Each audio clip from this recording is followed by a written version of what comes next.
अभी हम लोग ये देखेंगे कि किस राज्य में कौन सा वन्य जीव अभयारण्य है। ठीक है, यानी हम लोग राज्य देखेंगे और उस राज्य में मिलने वाले वन्य जीव अभयारण्य, यानी कहाँ पे कौन सा वन्य जीव अभयारण्य बनाया गया है। सबसे पहले देखेंगे क्या हम लोग, आंध्र प्रदेश। आंध्र प्रदेश में क्या है, आंध्र प्रदेश में है कोरिंगा है, कोल्लेरू है, पुलिकट है, पुलिकट को कई बार पूछा जा चुका है, नागार्जुन सागर श्रीशैलम, इसका पूरा नाम है नागार्जुन सागर श्रीशैलम है, और प्राणहिता है। ठीक है, उसके बाद देखेंगे हम लोग क्या, तेलंगाना। तेलंगाना में जो है वो है नागार्जुन सागर श्रीशैलम, ये आंध्र प्रदेश में भी है, और प्राणहिता ये भी आंध्र प्रदेश से मिला हुआ है, और किन्नेर सानी, ठीक है, किन्नेर सानी केवल और केवल तेलंगाना में है। ठीक, उसके बाद हम लोग फिर देखेंगे क्या, बिहार। बिहार में जो है, बिहार में कौन कौन है, बिहार में है बरेला झील, इसी का अभी जो नया नाम कर दिया गया है, वर्तमान में इसे सलीम अली जुब्बा सहनी पश्चिम बिहार नाम दे दिया गया है। और क्या है, और भीम बांध है, और गौतम बुद्ध है, कांवर झील है, कैमूर है, वाल्मीकि है, विक्रमशिला और गंगा डॉल्फिन है। ठीक है, फिर हम लोग देखेंगे अगला पॉइंट। अगले पॉइंट में क्या देखेंगे, चंडीगढ़। अगला राज्य कौन सा है, चंडीगढ़। चंडीगढ़ में केवल एक है, वो है सुखना झील। अगर पूछा गया सुखना झील कहाँ पे है, तो ये चंडीगढ़ में है। फिर अगला छत्तीसगढ़।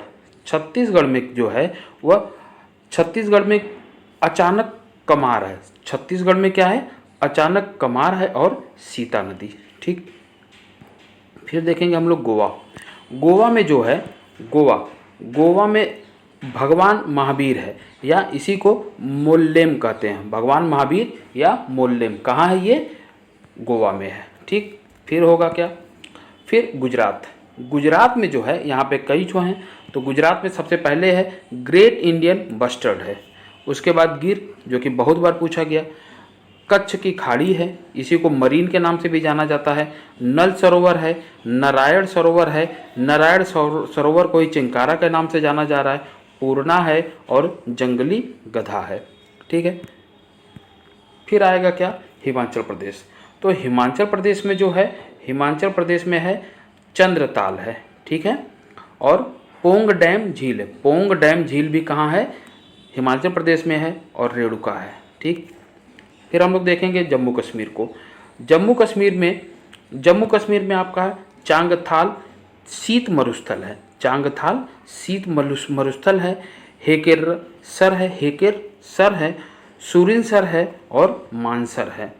ठीक, अगला हम लोग देखेंगे झारखंड। झारखंड में जो है, झारखंड में है डालमा है, गौतम बुद्ध है, हजारीबाग है, पारसनाथ है, पलामू है, और तोपचंची है। तोपचंची ये कहाँ है, झारखंड में है। फिर अगला राज्य जो आएगा हमारा, वो क्या आएगा, वो आएगा कर्नाटक। ठीक है, कर्नाटक में डांडेली है। ठीक, घाट प्रभा है, चिंतोली है, और ताल कावेरी। ताल कावेरी कहाँ है, कर्नाटक में। ठीक है, अगला राज्य जो हम लोग देखेंगे वो क्या होगा, वो होगा केरल।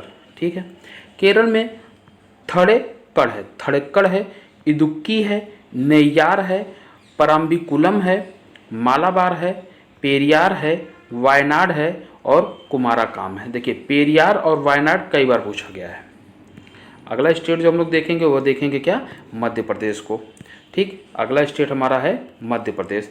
मध्य प्रदेश में बोरी है, गांधी सागर है, राष्ट्रीय चंबल है, पन्ना है, रातापानी, और सोन घड़ियाल है। ठीक है ना, रातापानी पूछा जाए तो भी कहाँ जाएंगे हम लोग, मध्य प्रदेश में। नेक्स्ट महाराष्ट्र, जो कि बहुत ही इंपॉर्टेंट है।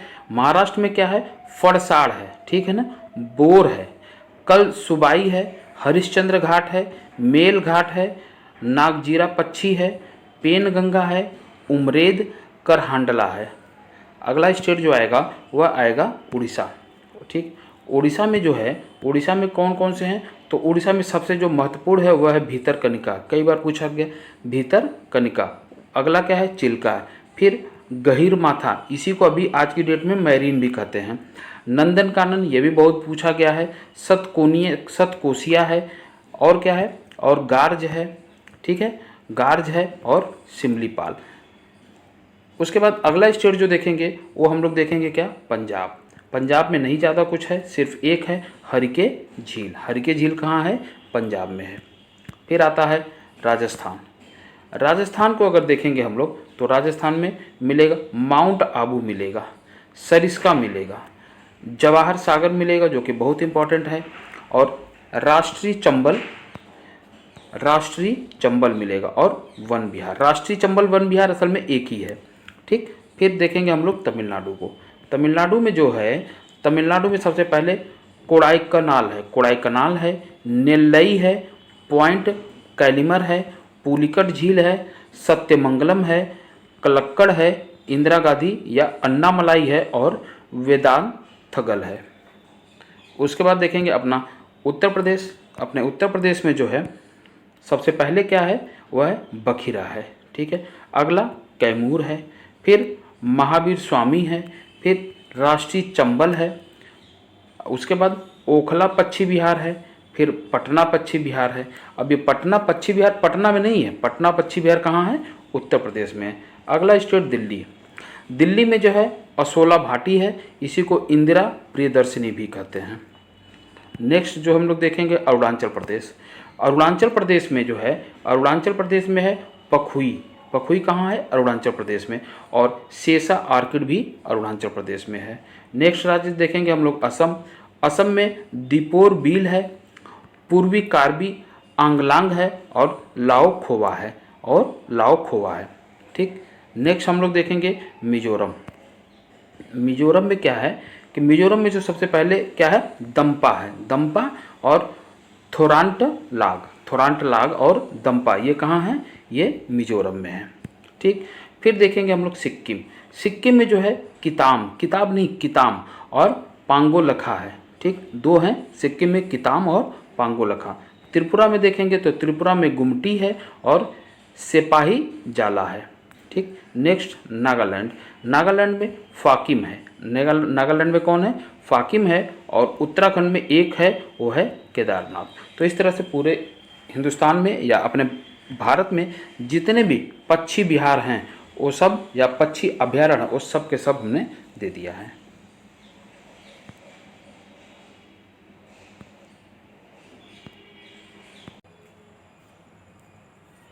ये टॉपिक तो बहुत छोटा है पर इम्पोर्टेंट बहुत है।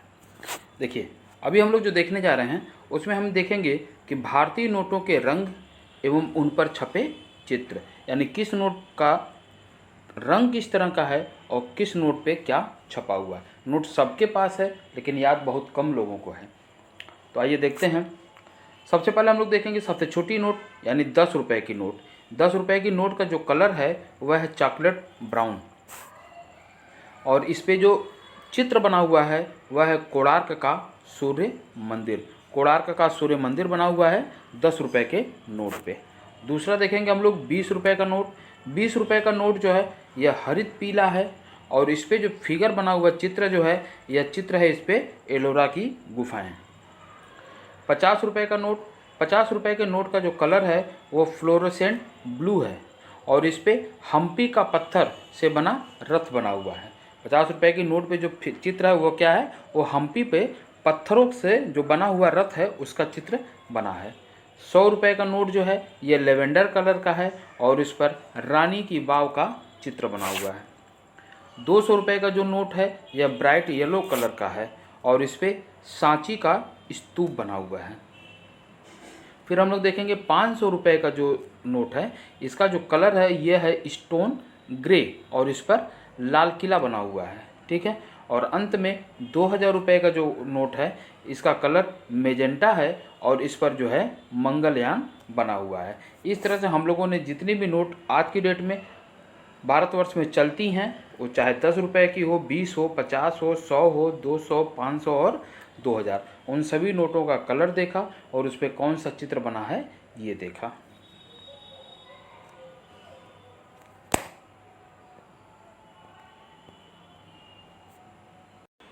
अभी हम लोग देखते हैं कि कौन सा प्रशासनिक विभाग किस शासक ने प्रारंभ किया। कभी कभी पूछा जाता है, ये मालूम होना चाहिए।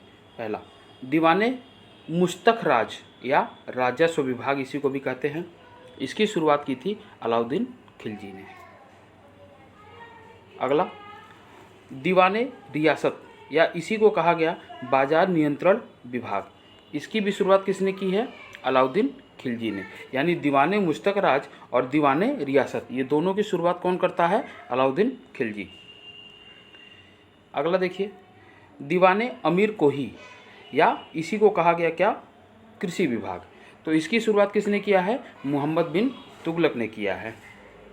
अगला, दीवाने खैरात या दान विभाग, इसमें क्या होता था? दान दिया जाता था। ये इसकी शुरुआत किसने किया है? किस शासक ने? तो इसकी शुरुआत किया है फिरोज शाह तुगलक ने। और एक और देखेंगे हम लोग कि दीवाने बंदगान, दीवाने बंदगान जो था यह दास विभाग था, यानी दासों के लिए बनाया गया था, और इसकी भी शुरुआत किसने किया था? फिरोज शाह तुगलक ने। ठीक है ना? ठीक, तो इस तरह से दीवाने खैरात और दीवाने बंदगान ये जो फिरोज तुगलक ने किया है, ठीक है। और जो ये दो डिपार्टमेंट हैं, दीवाने रियासत और दीवाने अमीर कोही, इसकी किसने किसने किया है? तो अमीर कोही मोहम्मद बिन तुगलक ने और दीवाने रियासत अलाउद्दीन खिलजी ने।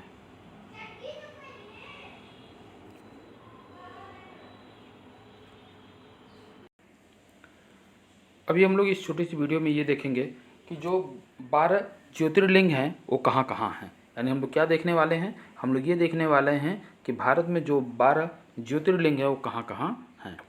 तो देखिए, जो सबसे पहले आते हैं वो कहाँ हैं? महाकालेश्वर, ठीक है, पहला यानी एक महाकालेश्वर, उसके बाद वैद्यनाथ, तीसरे नंबर पे ओमकारेश्वर, ठीक, चौथे नंबर पे हम लोग देखेंगे विश्वनाथ यानी वाराणसी में बाबा विश्वनाथ, पाँचवें नंबर पे मल्लिकार्जुन स्वामी, ठीक है। फिर देखिए, छठवें नंबर पे हम लोग देखेंगे केदारनाथ, सातवें नंबर पे नागेश्वर, और आठवें नंबर पे जो हैं ये हैं रामेश्वरम, ठीक। उसके बाद सोमनाथ 9वें नंबर पे,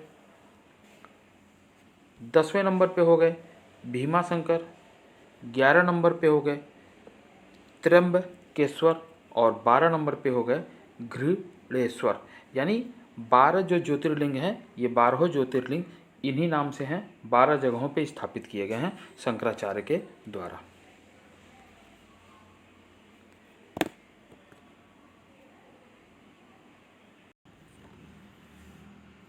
एक छोटी सी वीडियो में हम लोग लॉर्ड विलियम बेंटिक को जानेंगे। तो हम लोग देखेंगे किसको? Lord William Bentinck. इसने भारत में कार्यभार कब संभाला? तो अगर हमसे पूछा जाए लॉर्ड विलियम बेंटिक भारत में कब आता है या कब उसने कार्यभार संभाला, तो ये जुलाई 1828 ईस्वी में कार्यभार संभालता है।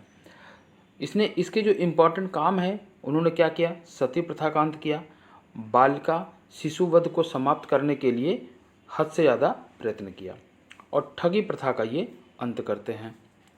फिर देखिए, भारतीय रियासतों के प्रति यथासंभव तटस्थता की नीति अपनाई इसने, यानी भारतीय राजाओं से रियासतों से ये अलग ही रहा, ठीक। 1834 ईस्वी में इसने भारत का प्रथम गवर्नर जनरल नियुक्त किया गया। 1834 में इसको क्या बनाया गया?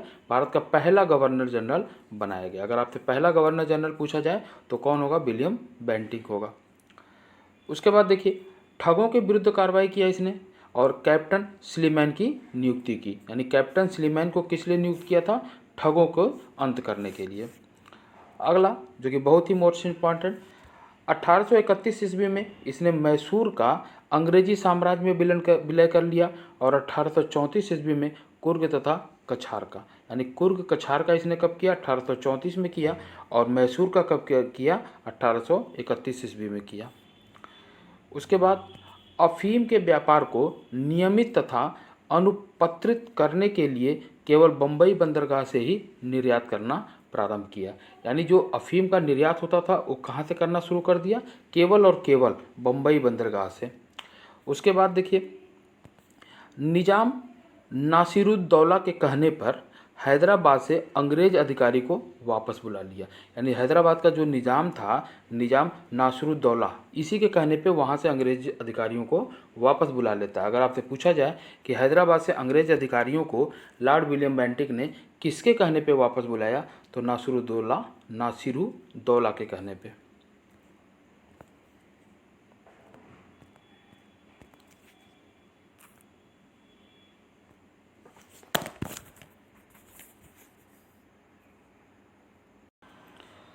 उत्तर प्रदेश में पान से संबंधित प्रमुख तथ्य। सबसे पहले हम लोग देखेंगे कि उत्तर प्रदेश में पान की कौन कौन सी किस्में पाई जाती हैं।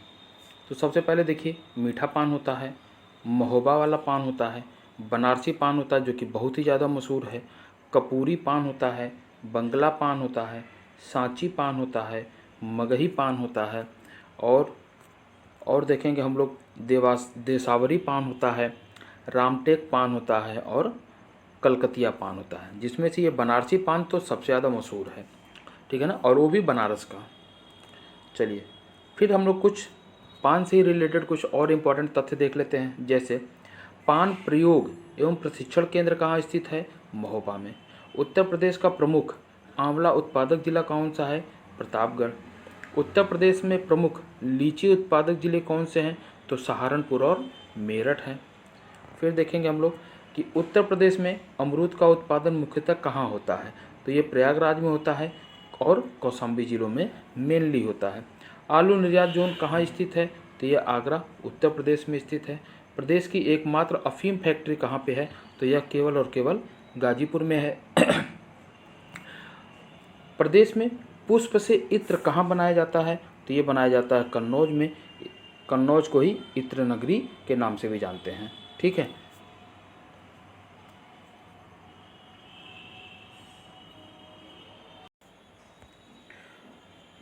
उत्तर प्रदेश की प्रमुख खरीफ की फसलें देखेंगे हम लोग, जो मेनली खरीफ की फसलें उगाई जाती हैं यूपी में। तो देखिए, सबसे ज़्यादा उगाया जाने वाला खरीफ का फसल क्या है? हमारे पास है चावल, ठीक है ना, यानी धान। दूसरा है बाजरा, उसके बाद कपास है, गन्ना है और ज्वार है। और अगर इन सब में भी सबसे ज़्यादा अगर पूछा जाए कि कौन सी खरीफ की फसल है, तो गन्ना सबसे ज़्यादा पैदावार होता है। यानी खरीफ की मेन फसलें जो हो गई, चावल हो गया, बाजरा हो गया, कपास हो गया, ज्वार हो गया और गन्ना हो गया यूपी की। उसी तरह से अगर हम लोग यूपी की जायद की फसलों को देखें, तो जायद की फसलों में आता है तंबाकू होता है, प्याज होता है, खरबूजा है और इसके साथ साथ तरबूज है और काशी फल है और ककड़ी। जायद की फसल 1.5 से 2 महीने में कंप्लीट हो जाती है, ठीक है ना। तो खरीफ की फसलों को देखा हम लोगों ने और जायद की फसलों को देखा।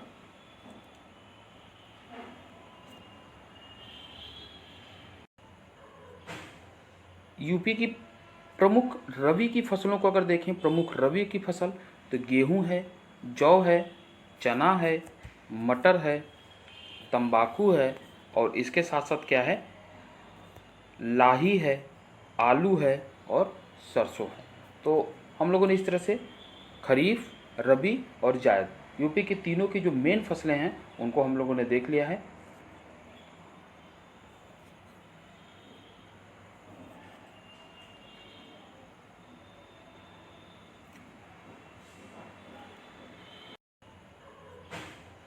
यूपी की प्रमुख रबी की फसलों को अगर देखें, प्रमुख रबी की फसल तो गेहूं है, जौ है, चना है, मटर है, तंबाकू है और इसके साथ साथ क्या है?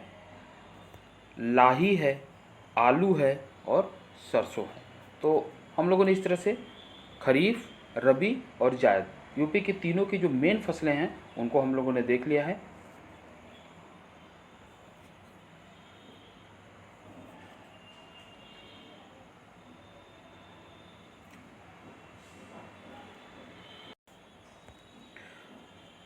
उत्तर प्रदेश की प्रमुख खरीफ की फसलें देखेंगे हम लोग, जो मेनली खरीफ की फसलें उगाई जाती हैं यूपी में।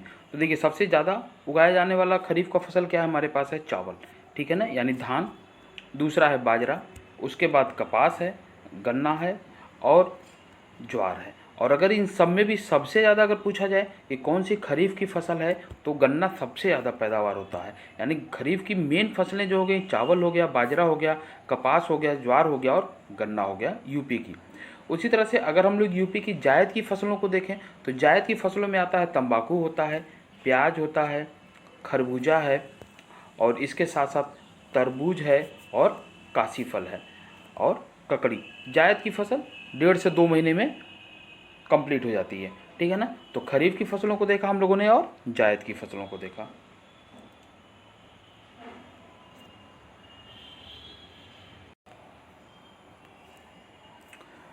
उत्तर प्रदेश को 3 प्राकृतिक प्रदेशों में बांटा गया है। अगर हम लोग यूपी की बात करेंगे तो यूपी को कितने भागों में बांटा गया है? 3 प्राकृतिक प्रदेशों में। इसका जो पहला है वह है भाबर एवं तराई का प्रदेश, दूसरा जो है वह है गंगा का मैदान, और तीसरा जो है ये दक्षिण का पठारी प्रदेश, ठीक है। इसके बारे में कुछ जान लेते हैं। तो जो भाबर एवं तराई प्रदेश हैं ये पश्चिम में सहारनपुर से लेकर पूर्व में देवरिया एवं कुशीनगर पडरौना तक एक पतली सी पट्टी के रूप में फैला हुआ है, ठीक है ना। तो ये कहाँ तक है? यानी सहारनपुर से लेकर के भाबर वाला जो क्षेत्र है वो सहारनपुर से लेकर के कुशीनगर पडरौना तक है। अब जो भाबर क्षेत्र होता है ये क्या होता है? तो देखिए, भाबर क्षेत्र जो है ये कंकड़ पत्थरों से निर्मित होता है, पर्वतीय भूभाग है ये, ठीक है ना। और यह बिजनौर, सहारनपुर, पीलीभीत, शाहजहांपुर एवं लखीमपुर खीरी आदि जिलों में फैला हुआ है। इसकी जो विशेषताएं हैं, विशेषताएं इसकी क्या हैं कि पश्चिम से पूर्व की ओर बढ़ने पर चौड़ाई में कमी आती है। पश्चिम से पूरब की ओर जाएंगे तो चौड़ाई कम होता जाएगा, यानी ऐसा होता जाएगा ये, ठीक है ना।